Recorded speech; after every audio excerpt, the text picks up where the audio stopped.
नमस्कार साथियों। तो आज काफ़ी समय बाद आपके पास क्लास पहुंच रही है। तो आपने जान ही लिया हो कि EMRS में वैकेंसी आई हुई है TGT PGT की। तो आज हम उस पर ही चर्चा करते हैं कि पेपर का क्या पैटर्न है। पैटर्न के ऊपर चर्चा करते हैं कि EMRS TGT PGT का क्या पैटर्न रहेगा और कब तक इसकी ऑनलाइन फॉर्म भरने की डेट है। तो हम देखते हैं 23 अक्टूबर तक इसकी लास्ट डेट है फॉर्म भरने की। और अब इसे हम देखते हैं कि TGT PGT का पेपर, क्योंकि पहले एक ही पेपर होता था और अब Tier 1 और Tier 2 कर दिया, यानी 2 पेपर होंगे। तो उस पर हम देखते हैं किस किस तरीके से। तो अभी हम देखते हैं PGT का।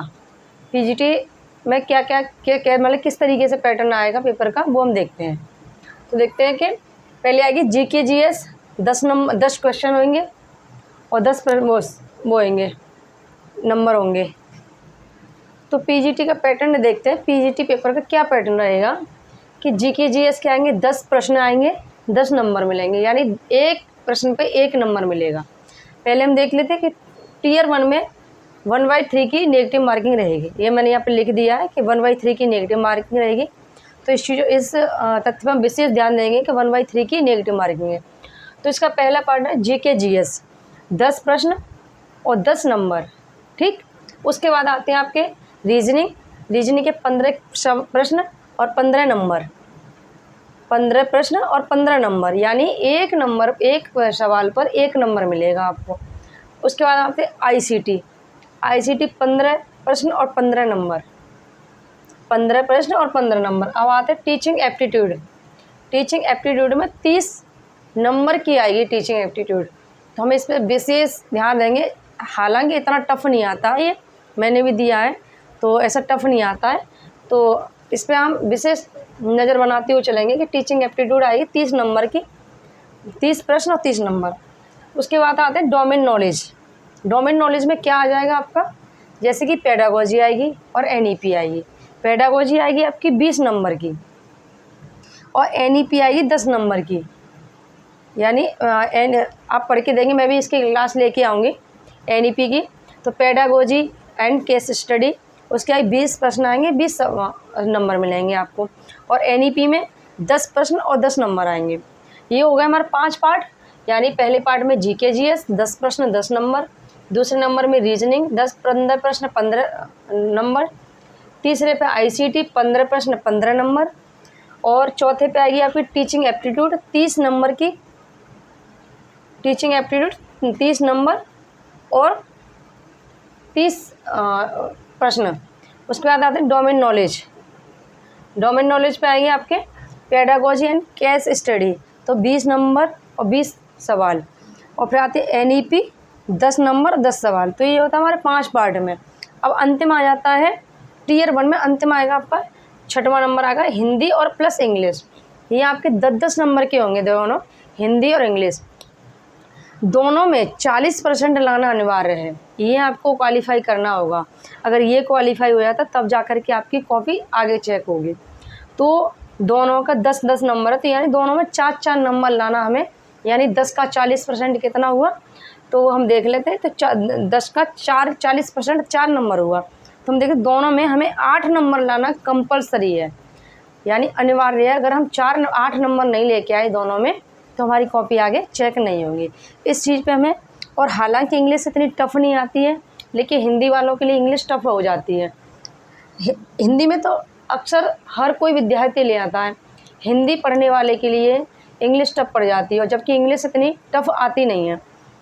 तो हम इस पर विशेष ध्यान देंगे कि 10 दोनों, यानी 10-10 नंबर के दोनों हैं, दोनों का 40% लाना अनिवार्य, यानी हमें दोनों में 8 प्रश्न सही होने चाहिए हर हालत में, तो हमारी कॉपी आगे चेक होगी। उसके बाद आते हैं Tier 2, यानी Tier 2। अब इसमें देखते हैं इसमें क्या है। इसमें आएगी हमारी सब्जेक्ट।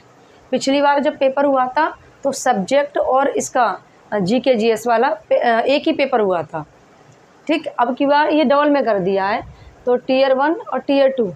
तो सब्जेक्ट क्या आएंगे आपके, यानी ये नहीं था पहले, डिस्क्रिप्टिव नहीं था, लिखित में नहीं था पिछली बार।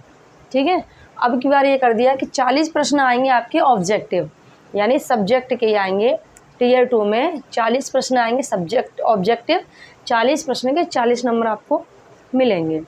उसके बाद में आएंगे 15 प्रश्न डिस्क्रिप्टिव, यानी ये 15 प्रश्न के आपको 60 नंबर मिलेंगे। यानी एक सवाल कितने नंबर का होगा, 15 चौका 60, यानी एक सवाल एक प्रश्न आपका 4 नंबर का होगा।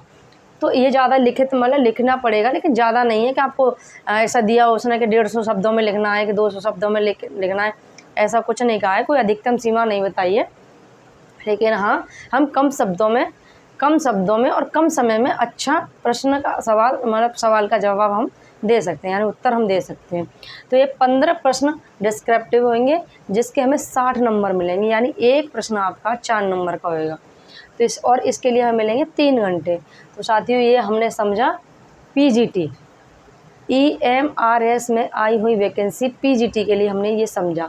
सेम टीजीटी का भी यही है। टीजीटी में सिर्फ इतना अंतर है कि यहाँ पे जो हिंदी और इंग्लिश के लिए 10-10 नंबर दिए हैं, वहाँ पे ये यानी हिंदी और इंग्लिश के लिए 20 नंबर दिए, 20 का 40% आपको लेके आना, 40 का मतलब 8 प्रश्न आपके सही होने चाहिए, ठीक।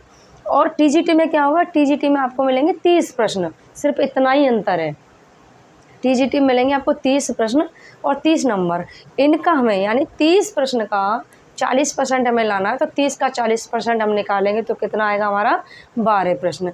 तो हमें टीजीटी में जो अनिवार्य पार्ट है कि अनिवार्य इसमें से हमें 40% हमें पास करना ही करना है, तो ये टीजीटी का है। टीजीटी के 30 नंबर का 40% ला, 30 प्रश्न का 40% यानी 12 प्रश्न सही होने चाहिए। और पीजीटी में 20 नंबर का 40% यानी 8 प्रश्न सही होने चाहिए। तो साथियों, हमने टीजीटी पीजीटी दोनों के बारे में समझा। EMRS की भर्ती के लिए यानी जो अभी चल रही हैं, फॉर्म ऑनलाइन हो रहे हैं, 23 अक्टूबर तक लास्ट डेट है। जिन भी साथियों को, जिन भी बहन भाइयों को डालना हो वो समय से फॉर्म डालें, क्योंकि लास्ट समय पे हम बैठे रहते हैं कि चलो डाल देंगे भर देंगे, कोई दिक्कत नहीं है। क्यों, लास्ट टाइम पे साइड बिजी हो जाती हैं, फिर समस्याओं का समाधान मतलब समस्या आने लग जाती हैं, फिर समस्याओं का समाधान तुरंत नहीं होता है। इसीलिए आप समय से ये कार्य कर लें और आप इन चीज़ों पे ध्यान रखें कि कैसे कैसे, क्योंकि हमें ये अपने सामने रखना है। एक स्लिप बनाओ, इस पर लिखो, इस पर चिपकाओ कि कितने प्रश्न मतलब किस भाग से कितने प्रश्न पूछे जा रहे हैं। हमारे माइंड उसी तरीके से प्रिपेयर रहता है। तो साथियों, आपने देखा और मैं कल आपके लिए लेके आऊँगी DSSB की वैकेंसी अभी जो आई टीजीटी पीजीटी के, उसके बारे में आपको बताऊँगी कि उसका पैटर्न क्या है। तो साथियों, अगर आपको क्लास अच्छी लगी हो तो लाइक शेयर कमेंट करें, सब्सक्राइब करें और अपने सुझाव भी दें कि आप किसके बारे में और जानकारी चाहते हैं, और मैं इस पर क्लास भी लेके आऊँगी। जैसे कि DSSB में भी ये आपकी आधी टीचिंग एप्टीट्यूड आती है, ठीक है, पेडागोजी आती है, उसमें भी आती है, इसमें भी आती है, तो मैं इनकी कुछ क्लास भी लेके आऊँगी। NEP भी आता है, NEP की भी क्लास लेके आऊँगी, GK GS की भी लेके आऊँगी। तो साथियों, और आप बताना आपको किस पे क्लास चाहिए, कौन सी वैकेंसी की जानकारी चाहिए। तो ठीक है साथियों, धन्यवाद।